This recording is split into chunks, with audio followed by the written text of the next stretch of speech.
And as you know, it's very well. We have governors from the entourage. We have ministers from the entourage. And so, any moment from now, the moment they arrive, we will be taking up and ensure that today's event, of course, culturally rich. We time to take up the part B of today's event, which is the coronation proper, to take over in earnest. Once again, we appreciate you. Thank you for coming to celebrate with us here in Ibadan as we coronate the 44th Olubadan of Ibadan. For those who may not know, the number 44 is a special number for our king. He was born in September 25, 1944. So if you ask me, I think his number is 44. Special day for our king, special day for Ibadan, special day for Olubadan, special day for Nigeria. Thank you for joining us as we celebrate here today. We appreciate you. One more time, thank you. Thank you for coming. We appreciate you. Alaafin, Ayekooto. Bọ́lá Tinubu, wọ́n ti tọ́ wa lára tán báyìí, pírẹ́sìdẹ̀ntì gbogbo Nàìjíríà, àti ṣèyí ọmọ Mákindé ọmọ Aláàdéṣe. Ṣèyí ẹ̀dá! Ṣèyí ẹ̀dá!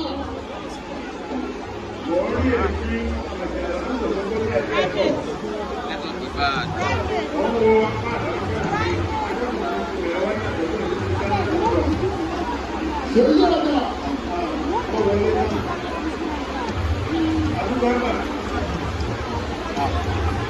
Bàbá dẹ̀ ń sùn lẹ́rẹ́.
Àwọn èèyàn ajá wọlé adẹ àwọn àbúkà tí àwọn àbúkà.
ní baba Ládọjà kábíyèsí wọ́n bá lọ bá Adédùbú wọ́n láwọn fẹ́ jẹ gọ́fúnà baba Adédùbú bá ní mo ní béèrè mẹ́ta fún ẹ o ṣé o lè parọ́ ẹlẹ́kejì ṣé o lè jà lójú títì pẹ̀lú aṣọ tó dáa jù tó ní bíi tọ́ọ̀gì kábíyèsí ní èmi ò lè ṣe yẹn o oníkòkòrò o ti fẹ́ lé méjì o wọ́n ní màá bí ẹ̀ ń kẹta o ṣé o lè pa àyàn kó wá pọ̀ ọlọ́pàá tọ́lọ́pàá bá dé kó ní ṣe ẹ̀rọ́kù tó wà ńlá lẹ́yìn èmi mo pa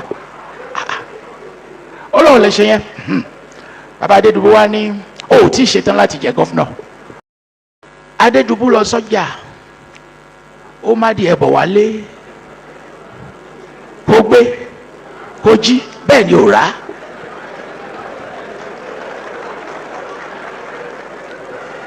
ìdá méjì Ìbàdàn tá à ń pẹ̀ lẹ́nìkan ṣoṣo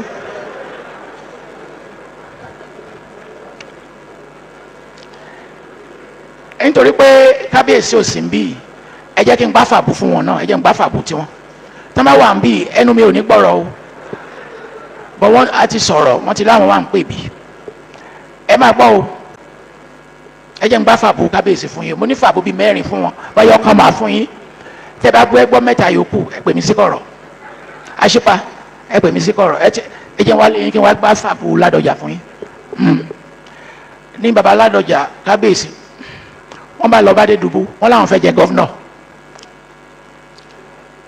bàbá kábíyèsí àti sẹ́nitọ́ Ládọjà kì í ṣe sẹ́nitọ́ kábíyèsí ọ̀rẹ́ ni wọ́n in the First Republic. Abádédùgbò bá ní mo ní béèrè mẹ́ta fún ẹ o. Ṣé o lè parọ́ méèyàn kí ìran yẹn rẹ̀ tóbi táyé ènìyàn tiẹ̀ lè bàjẹ́? Kábíyèsí Ládọjà ní ó máa le díẹ̀ omi ò lè parú lọ́tọ́ tó bẹ́yàn ó dà kó burú ó ti fẹ́ẹ̀lì question alákọ̀ọ́kọ́. Ẹlẹ́kejì, ṣé o lè jà lójú títì pẹ̀lú aṣọ tó dáa jù tó ní bíi tọ́ọ̀gì? Kábíyèsí ní èmi ò lè ṣe yẹn o, ó ní kò burú ó ti fẹ́ẹ̀lì méjì o. Wọ́n ní màá bí ẹ̀ ń kẹta o, ṣé o lè pa àyàn kó wá pọ̀ ọlọ́pàá tọ́lọ́pàá bá dé kó ní ṣẹ́lókù tó wà ńlá lẹ̀ yẹn èmi mo pa. Ó lóun lè ṣe yẹn. Bàbá Adédùbú wá ní o ò tí ì ṣetán láti jẹ gọ́fúnà bọ̀ máa fi ẹ jẹ sẹ́nítọ̀ wọ́n á fi jẹ sẹ́nítọ̀ Fàbú ni o. Bàbá Àríṣekọ́lá wọ́n kọ́ ilé yẹn mọ́mọ́ ilé yẹn o. Bàbá Adédùbú wá lọ bá wọn pé ilé tó dáa tó báyìí ó yẹ kí lion lè wà ń bẹ̀ wọ́n láwọn ọmọ bí wọ́n ti ń ta lion ní Senegal.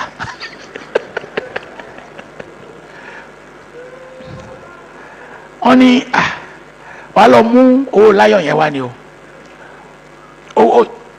Lion ọ̀dà lion òde lion ọ̀dà lion òde owó mi dà mo ti ná.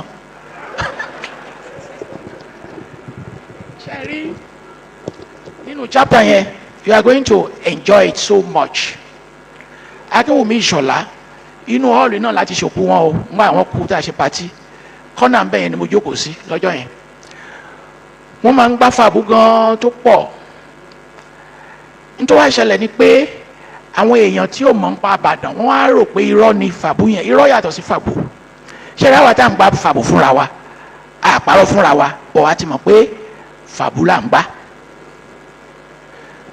Lábánjayé là ń ṣe fàájì à ń mọtí bí ìgbà tí dùn mu ẹ̀jẹ̀.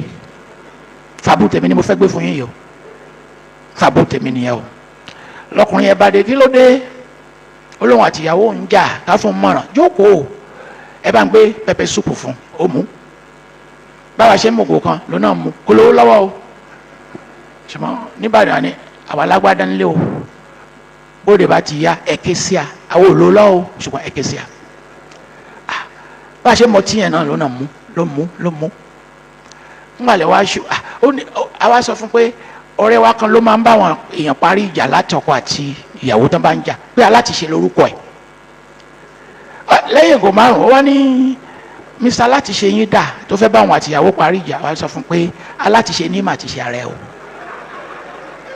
àwa ń lọ lé o àwa ń lọ lé.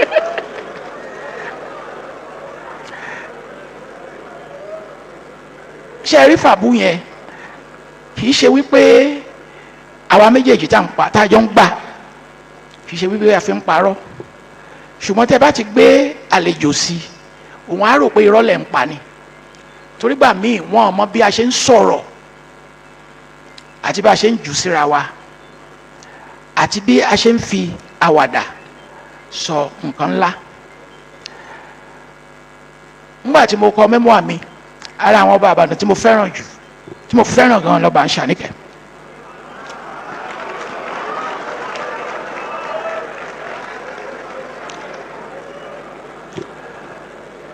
When I saw the program for Kábíyèsí Ládọjà, I sent an emissary to him. I said, don't attend every event because at 81, anything can happen. When we were doing the coronation of Ashanike, he collapsed. I think some of you are old enough to know the incident. On his coronation day, they asked him to prostrate publicly 3 times. This is page 172.